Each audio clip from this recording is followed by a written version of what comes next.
Olá, seja bem-vindo ao canal Não Seja Manada. No vídeo de hoje eu vou contar um pouco da história da grande crise argentina que aconteceu por volta do ano de 2001 e que causou o confisco das contas bancárias dos argentinos e o calote aos investidores internacionais. Mas para entender todo o contexto da crise de 2001, vamos retroceder 2 décadas antes. Nos anos 80, a Argentina passou por uma transição do governo militar para o governo democrático, participou de uma guerra contra a Inglaterra, que foi a Guerra das Ilhas Malvinas, e viveu um período hiperinflacionário, sendo que a inflação chegou a bater 20.000% no início de 1990. Para tentar remediar essa situação, em 91 foi lançada uma nova medida econômica que criava o peso argentino e definia a paridade do peso com o dólar. Essa paridade é equivalente à que aconteceu aqui no Brasil no início do Plano Real. Para cada dólar que entrasse na Argentina, o governo emitiria um peso e ele precisaria ter uma reserva em dólar do total de pesos que estivesse em circulação. E essa medida econômica trouxe resultados muito bons nos anos seguintes. Em 94, a inflação já tinha sido reduzida a menos de 5%, e o governo conseguiu reduzir os gastos públicos, fazendo com que o déficit fiscal ficasse próximo de zero.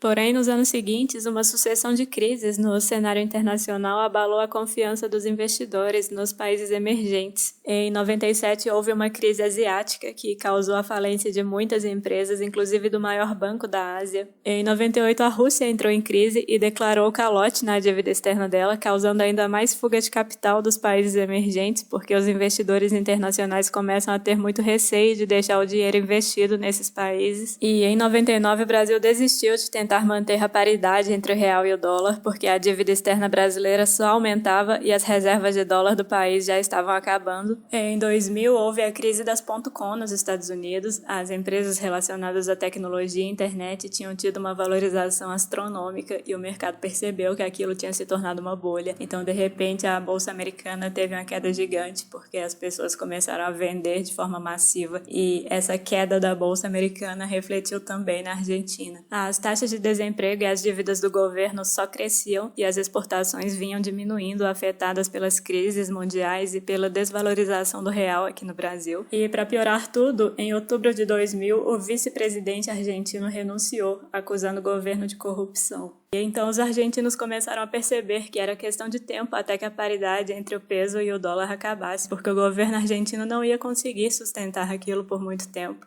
Então começa uma corrida aos bancos, todo mundo querendo sacar dinheiro para manter em dólar. No mês de março de 2001, a Argentina registrou o maior volume de saques bancários da história dela até então. Foram 5 bilhões de dólares sacados. No mês de junho, acabou oficialmente a paridade do peso com o dólar e, com isso, as taxas de juros na Argentina começaram a subir. Os bancos não queriam mais emprestar pesos a juros baixos porque eles já previam que a moeda iria desvalorizar e o governo começou a tomar medidas drásticas de cortes de gasto para tentar conter o avanço da dívida. Com isso, funcionários públicos começaram a ter salários atrasados, investimentos deixaram de ser feitos e um monte de greves começaram a pipocar pela Argentina. Com isso, a corrida aos bancos continua. Em novembro daquele ano, o volume de saques bancários volta a chegar próximo do topo histórico e a liquidez do sistema financeiro fica completamente comprometida. No início de dezembro, o governo toma uma medida desesperada que ficou conhecida como corralito. Todas as contas bancárias foram congeladas, só era permitido o saque de 250 pesos por semana e a retirada em dólares ficou totalmente proibida. E então começou o caos. A população estava enfurecida com o confisco do dinheiro, fizeram greve geral, saquearam supermercados, destruíram bancos, destruíram empresas, incendiaram as ruas, até que no meio daquele mês o presidente renunciou. E no dia da renúncia, a situação estava tão tensa em Buenos Aires que ele precisou fugir da Casa Rosada de helicóptero. Nos 10 dias seguintes à renúncia, a Argentina teve 4 presidentes diferentes, sendo que 3 deles ficaram pouquíssimos dias e já renunciaram ao mandato. E foi durante esse período conturbado de troca de presidentes que foi anunciada a moratória, ou, dizendo em termos populares, o calote da dívida externa. A Argentina devia mais de 100 bilhões de dólares aos investidores externos e avisou que não iria pagar essa dívida nos prazos e condições pactuados. Em 2005 e 2010, o governo argentino propôs acordos aos investidores, no qual ele pagaria a dívida com descontos de até 60%. Alguns grupos aceitaram, outros não, e estão brigando na justiça até hoje para tentar exigir do governo argentino que pague o valor total da dívida.